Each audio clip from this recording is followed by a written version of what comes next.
কিসের এত রান্নাবান্না জানতে হলে পুরো ভিডিওটা দেখতে থাকুন। সেই সাথে আজ ফ্যামিলির সবাইকে নিয়ে একটু ঘুরতে বের হলাম। তো আশা করি আমার পুরো ভিডিওটা শেষ পর্যন্ত দেখবেন।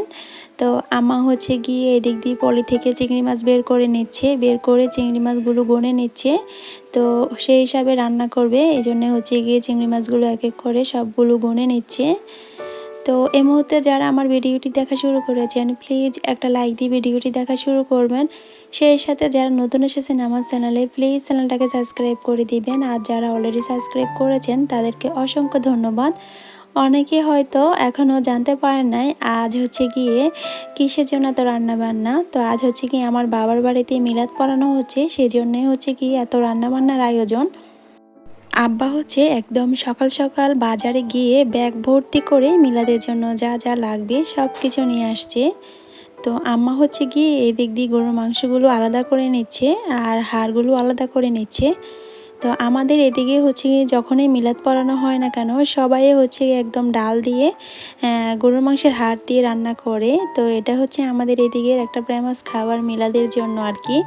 এতে করে ডালের স্বাদটাও আরও বেশি বেড়ে যায়। তো এদিক দিয়ে হচ্ছে গিয়ে গরুর মাংস কেটে নিচ্ছে, অন্য দিক দিয়ে হচ্ছে গিয়ে ডালের যে অবশিষ্ট অংশগুলো আছে ওগুলো ফেলে বেছে নিচ্ছে। তো এখন হচ্ছে গিয়ে ডালগুলো ধুয়ে রান্না বসিয়ে দিবে। সবাই মিলে হাতে হাতে আম্মাকে সাহায্য করছে, এতে করে কাজও খুব সহজ হয় আর রান্নাবান্নাগুলো দ্রুত শেষ হয়ে যায়। এই তো এদিক দিয়ে হচ্ছে গিয়ে মাটি গর্ত করে দুইটা চুলা তৈরি করা হয়েছে। তো এখন একটা চুলাতে হচ্ছে গিয়ে পাতিল বসিয়ে আগুন ধরিয়ে দিয়েছে, একটু পরে অন্য আরেকটা চুলো ধরিয়ে দিবে। এতে করে রান্নাবান্নাগুলো খুব দ্রুত হয়ে যাবে। তো যেহেতু আজ শুক্রবারে হচ্ছে গিয়ে সবাই নামাজ পড়ে এসে খেতে বসে যাবে, এর আগে একটু মিলাদও পড়ে নেবে। এদিক দিয়ে আমাদের বাসায় সবাই খাওয়ার জন্য আলাদা করে ভাত রান্না করে নিয়েছি রাইস কুকারে। তো রাইস কুকারেও ভাতগুলো হয়ে গিয়েছে। পাতিলগুলো যেহেতু অনেক বড় বড়, তো মাটির চুলার গর্তগুলো তো খুব বেশি একটা বড় হয় না, সেক্ষেত্রে বাহিরে একটু বড় করে গর্ত করে রান্না করলে রান্নাগুলো দ্রুত হয়ে যায়।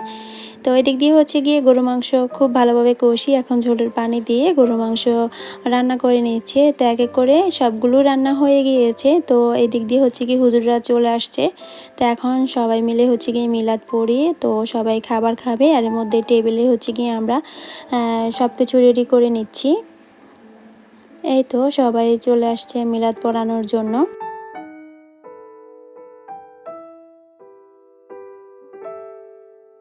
খাবারগুলো খুবই মজা হয়েছিল। তো মাটির চুলার রান্না সবসময় অনেক বেশি মজার হয়, এটা কম বেশ সবাই খেয়েছেন, এমনকি সবাই জানেন। দুপুরবেলা খাওয়া দাওয়া শেষ করে কিছুক্ষণ রেস্ট নিয়ে রেডি হয়ে এই তো সবাই বেরিয়ে পড়লাম। আমার এই ভিডিওটা হচ্ছে গিয়ে বেশ কিছুদিন আগের করা, অনেকেই শুনলে হয়তো অবাক হবেন। ডিসেম্বর মাসে যখন সবাই মিলে বাড়িতে বেড়াতে গিয়েছিলাম তখনকার ভিডিও, আর অনেক জায়গায় ঘুরতে গিয়েছিলাম। তো অনেকগুলো ভিডিওই শেয়ার করেছি, যারা কন্টিনিউ আমার ভিডিও দেখেন তারা হয়তো জানেন যে আমি অনেকগুলো ভিডিও শেয়ার করেছি। তো আমার ভিডিওগুলো কেমন লেগেছে অবশ্যই কমেন্ট করে জানাবেন। তো এখন আমরা সবাই মিলে রেডি হয়ে আমরা যাচ্ছি রাস্তার সামনে, গাড়ির জন্য ওয়েট করতেছি এখন সবাই। তো গাড়ি আসলে আমরা গাড়িতে করে চলে যাব এই আর কি। এই তো আমাদের বাড়ির সামনের লুকটা আপনাদেরকে একটু দেখিয়ে দিলাম। বাচ্চারা বায়না ধরেছে ওয়াপেলো খাবে, তো ওয়াপেলো খাওয়ানোর জন্য ওদেরকে মূলত নিয়ে আসছি, আর সাথে একটু ঘোরাঘুরিও হয়ে যাবে।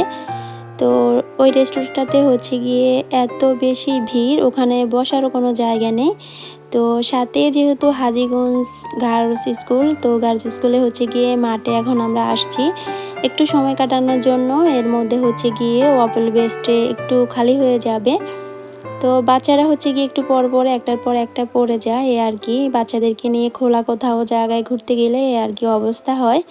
তো এখানে যার যার পছন্দ অনুযায়ী খাবার অর্ডার করে নিয়েছে। তো বাচ্চারা হচ্ছে গিয়ে ওয়াপেলো খাবে, এই যে বাচ্চা পাটি এখানে ওয়াপেলো খাচ্ছে। খাবার খেয়ে বের হয়ে দেখি সন্ধ্যা হয়ে গিয়েছে। তো একটু সামনে যেতেই দেখি একটা মামা গরম গরম সিমের বেশি বুট বাদাম এগুলো ভাজছে। তো মামার দোকান থেকে গরম গরম এগুলো নিয়ে এখন বাড়িতে চলে যাব। তো অনেকগুলো বাচ্চা কাচ্চা নিয়ে এভাবে ঘোরাফেরা করাটাও একটা ঝামেলার ব্যাপার, সেজন্য হচ্ছে কি দ্রুত বাড়িতে চলে আসলাম। আর যেহেতু শীতকাল ছিল তখন, তো বাড়িতে এসে সবাই মিলে এখন বুট বাদাম খাচ্ছি আর গল্প করতেছি আর কি। তো এটা ছিল পরের দিনের একটা ভিডিও, ভাবলাম যে ভিডিওর সাথেও শেয়ার করে দিই ভিডিওটা, যেহেতু অনেক দিন আগের ভিডিও। তো এদিক দিয়ে হচ্ছে গিয়ে আমি সবার জন্য আজ বিয়ে বাড়ির গরু মাংস রান্না করতেছি। তো আমি হচ্ছে গিয়ে শুকনো মশলাগুলো একটু পানিতে ভিজিয়ে এরপরে দিচ্ছি, এতে করে মনে হবে যে পাটায় বাটা যে ফ্রেশ মশলা ওটার কিছুটা ফ্লেভার আসবে আর কি। এদিক দিয়ে হচ্ছে গিয়ে আমার গোটা পিঠা বানাচ্ছে, আপনাদের কে কি বলেন জানি না, আমাদের এদিকে আমরা গোটা পিঠাই বলি। তো শীতকালে হচ্ছে গিয়ে অনেক বেশি পিঠাপুলি খাওয়া হয়, আর শীতকালে পিঠাপুলি খেতেও অনেক বেশি মজা লাগে, গরমকালে খুব বেশি একটা খাওয়া হয় না এই আর কি।